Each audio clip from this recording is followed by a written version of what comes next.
Эфирда Татарстанның көньяк-көнчыгыш хәбәрләре. Студияда Лилия Шафигуллина. Исәнмесез бүгенге программада. Әлмәттә ничә яшеренү урыны бар? Биналар кайда урнашкан һәм аларда ниләр булырга тиеш? Шәһәр хезмәтләре гадәттән тыш хәлләргә әзерме? Урамнар кайчан яктырыр? Әлмәтләр зары. Светсервис һәм хакимият проблеманы ничек хәл итәргә уйлый?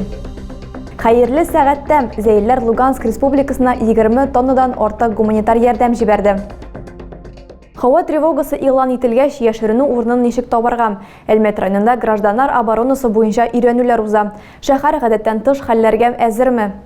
Буржуйка и, естественно, брикеты. Ленин урамындагы 38-нче йорт подвалын идарәче компания хезмәткәрләре тикшерә. Гадәттән тыш хәл булган очракта алар бирегә керү юлын ачалар. Хәзер алар бу урынны шартына туры китереп әзерләргә тиеш. Яшеренер урында беренче 2-3 сәгать өчен бар кирәк-яракта каралган. Биредә биобәдрәф, сум, электр, шәм һәм фонарьлар бар. 3 подъездлы йортның бу подвалы 775 кешене сыйдыра алачак. Аннан тыш Әлмәттә тагын 108 вакытлыча яшеренү урыны исәпләнә. Шәһәр хакимияте аларның урнашу картасын төзегән. Хәзер биналарның әзерлеген тикшерәләр. Яшеренү урыннары турындагы рәсми мәгълүмат безнең сайтта бар. Исемлек белән танышу өчен экраннарда күргән QR-кодны төшереп алырга кирәк. Йортларда да якындагы вакытлыча сыену урыны күрсәтелгән ал такталар эленәчәк. Гадәттән тыш хәл булган очракта халыкны махсус сигнал белән кисәтәчәкләр. Шәһәрнең 3/1 өлешен электр белән тәэмин итүче подстанциядә дә өйрәнүләр узды. Риваят буенча дошман ракета җибәргән. Станциянең кайбер объектлары зыян күргән. Ашыгыч ярдәм хезмәткәрләренә авария коткару эшләре башкарырга туры килде. Монда өйрәнүләр подстанциядә ел сайын уза. Шуңа күрә барлык гамәлләрне дә хезмәткәрләр искиткеч башкара. Авыл җирлекләрендә исә 10 эвакуация пункты эшли. Әлмәтләр халык контроле порталым һәм Светсервис диспетчерлык предприятиесенә ел башыннан урамнарны яктыртуга кагылышлы 111 гариза калдырган. Шәхси секторда микрорайоннарда яшәүчеләр һәм шәһәрнең җәмәгать киңлекләренә килүчеләр яктылык җитмәүдән зарлана. Аерым участокларны ремонтлауга бәйле проблемалардан тыш, Әлмәттә яңа челтәрләр булдыруны таләп итүче территорияләр дә бар. Гатин һәм Комсомольская урамнары киселешендә инде 1 ел караңгылык борчым. Рөстәм исемле Әлмәтлем халык контроле порталында шундый гариза калдырган. Светсервис оешмасы статистикасы буенча яктырту турындагы шикаятьләрнең күбесе шәхси сектордан килә. Ират бу проблема хакында 21 октябрьдә язган. Башкарма комитет аны хәл итү турында 1 ноябрьдә хәбәр иткән. Ни өчен шулай озак дигән сорауга Светсервис белгечләре бу урам фонарьларын алыштыру һәм ремонтлау чираты белән бәйле дип аңлатма бирә. Иң элек шәһәрнең bir районын, соңрак чираттагысын тәртипкә китерәләр. Сары консоль яктырткыч урынына биредә диодлысы куелды. Шәһәрдә барлыгы 14 000 урам яктырту ноктасы исәпләнә. Мөмкинлекләрдән чыгып, иске яктырткычларны яңаларына алыштырырга тырышалар. Гади урыннарга 500 сумлыгы куелса, урам киселешләрендә халык күп йөри торган җирләргә 5550 сумлык яктырткыч кую таләп ителә. Галеев урамындагы 23-нче йорттан алып 39-нчысына кадәр булган аралыкта урам утлары бөтенләй каралмаган. Ишек алды территориясендә генә берничә фонарь күренә. Юл кырыендагы тротуарларны төннәрен бары тик кибет кашындагы һәм машина утлары гына яктырта. Биредә яңа яктырту челтәре булдырга кирәк. Шәһәрдә 5 проблемалы караңгы зона исәпләнә. Аларны яктырту өчен шәһәр бюджетында 50 миллион сумнан артык акча булырга тиеш. Иң арзан яктырту корылмасы 70 000 сумга төшә. Моңа нигез, терәк һәм лампа бәяләре дә керә. Хезмәт бәясен дә өстәсәң, бер фонарь генә 100 000 сумнан артып китәчәк. Галеев шоссейный урамнары һәм Макаренкадан алып Нефтьчеләр урамына кадәрге участокны яктырту өчен шәһәрдән акча бүлеп бирелү көтелә. Галеев урамындагы проблеманы шәһәр хакимияте 2023 елның 27 ноябрьннән дә соңга калмыйча хәл итәргә ниятли. Халык контролендә шундый срок билгеләнгән. Ел башыннан шәһәрне яктырту турында халыктан 111 шикаят килгән. Аларның 79-ы хәл ителгән, 25-е эштә. 7 мөрәҗәгать буенча исә яңа челтәрләр төзергә кирәк.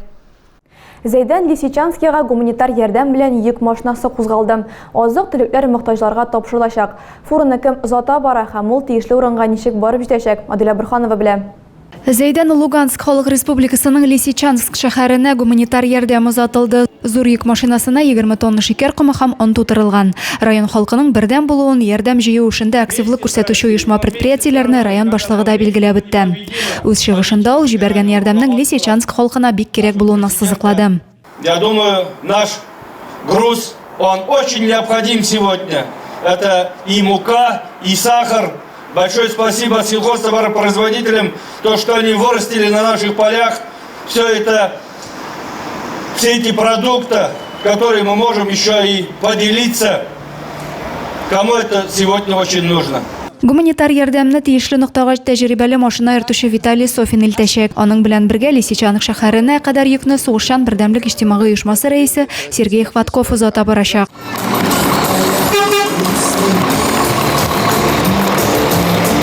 Зей машинасы юлда республика колоннасына кушылачак. Һәм алар бергәләп тиешле урынга барып җитәчәкләр. Адилә Верханова, Александр Тимофеев, Максим Майоров, Көньяк-Көнчыгыш хәбәрләре. Нур психологик ярдәм үзәгендә узган киңәшмәдә мобилизацияләнгән ир-атлар һәм аларның гаиләләренә ярдәм итү турында сөйләштеләр. Әлмәттә өлешчә мобилизация башланганнан соң эшләп килүче махсус штат белән Татарстан Республикасы хезмәт, халыкны эш белән тәэмин итү һәм социаль яклау министрлыгы башлыгы Эльмира Зарипова танышты. Мобилизация кагылган гаиләләргә психологик ярдәм дә күрсәтәләр. Башкарма комитет җитәкчесе урынбасары Светлана Лаптева сүзләренчә, хатын-кызлар өчен Нур үзәгендә дин вәкилләре һәм психологлар белән очрашулар оештыралар. Волонтерлар да зур эш алып баралар. Аларның хезмәте турында яшьләр белән эшләү буенча белгеч Виктория Борисова сөйләде. Үзебезнекеләрне ташламыйбыз штабы гуманитар ярдәм җыю һәм җибәрүне дәвам итә. Волонтерлар шулай ук әлмәтләрдән якыннары өчен китергән хатлар һәм кирәк-яраклар җыялар. Соңыннан аларны шәхсән үзләренә тапшырачаклар. Иске Әлмәт мәдәният йортында язучы Гөлнара Миранованың иҗат кичәсе булды.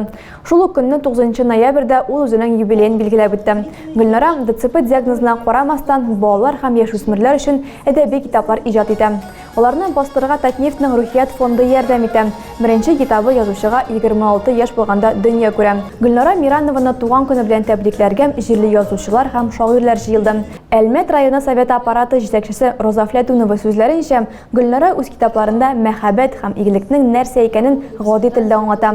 Язучының әнисе Роза Миранова исә ни өчен кызының нәкъ менә балалар өчен иҗат итүен аңлатып үтте. Гөлнара аларны бик ярата икән. Язучының юбилей кичәсе концерт белән дәвам итте. Иҗат коллективлары һәм җырчылар бәйрәмнең төп кунагын музыкаль бүләкләр белән сөендерде.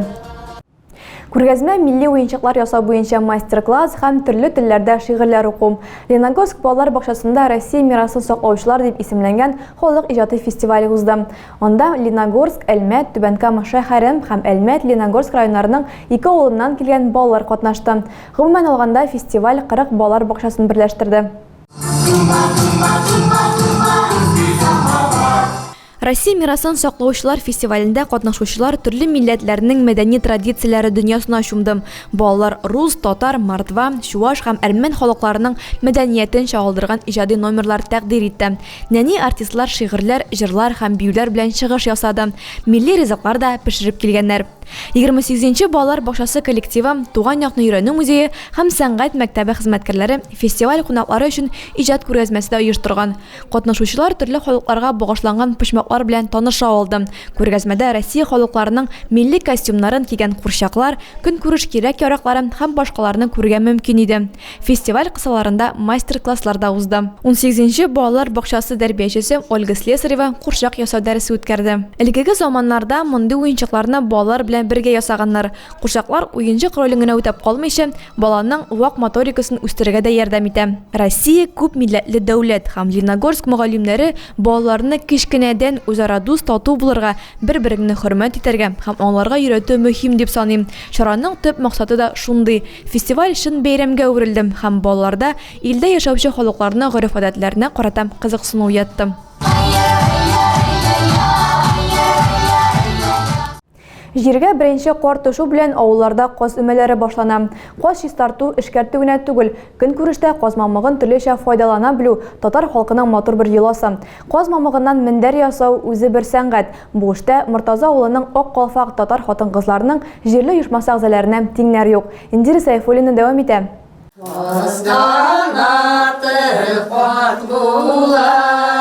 Татар хатын-кызлары һәр күмәк эшне файдалы, күңелле итеп оештыру, өмә итеп үткәрү сәләтенә ия. Бу юлы да искәрмә түгел. Каз канаты җырын акрын гына көйләп, башта каз канатын пөхтә генә итеп сыерып әзерлиләр. Шулай итеп мендәр тутыру өчен мамык әзерләнә. Менә без бүген җыелдык. Минем аныгым Мәликәгә мендәр тутырырга. Менә махсус мендәр сөрүләр әзерләдек. Менә махсус кулдан чигелгән мендәр тышлары әзерләдек. Һәр эшнең үз җае, үз уңае бар. Мендәр ясауда зур җаваплылык сорый. Аны ясау алдыннан каз мамыгы берничә этап уза. Бер мендәрне ясау өчен 10 каз кирәк менә. bir kozdan 200 gram mamık çığa. Mine o çistartabız, işleybiz de yuvarga kirek. Ondan sonra onu 4 gün boyuna kiptirige kirek. Kıyaşlı motor kinde. Şundan sonra indi biz minderler yasıybız.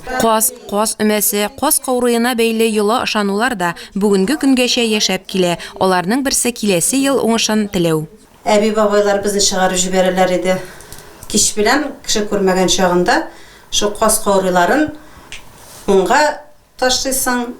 Киләсе елга бәбкәләрбез уңсыннар күп булсын дип сул якка ташлыйсың. Шулай ук каз бәбкәләре күп булсын, киләсе елга уңышлы булсын дилебез дип. Кызлар мендәр тутырган арада җырлап та алдылар, матур хатирәләргә бай яшьлекләрен дә искә алдылар.